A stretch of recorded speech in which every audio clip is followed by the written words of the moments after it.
Did Ghana just regain its US visa benefits because it agreed to accept deportees?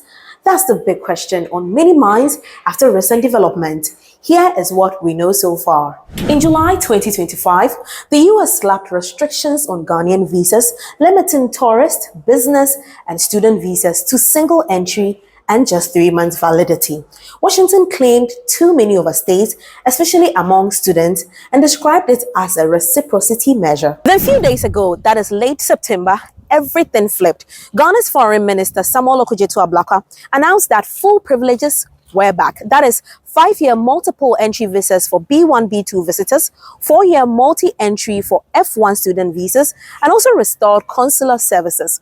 The US Embassy in Accra confirmed it. The timing, though, has raised eyebrows. Around the same period, Ghana quietly accepted 14 West African nationals deported under a US third country policy, even though many had no direct ties to Ghana. Reports now suggest that an additional 40 deportees are expected to be brought in the coming weeks. Critics see this as more than coincidence. They believe this acceptance was the real deal behind the visa reversal, but the government is pushing back hard. Officials insist no dime was exchanged and that accepting deportees was a humanitarian decision, not a transactional bargain. They argue that the US restored visa privileges because of diplomacy and mutual respect, not any hidden deal. Still, suspicion lingers. Now, the visa restoration and deportee acceptance came almost hand in hand. Civil society groups and opposition figures argue that it still needs to be a coincidence, and some have even called on Yoko to investigate whether illicit funds or political bargaining were involved.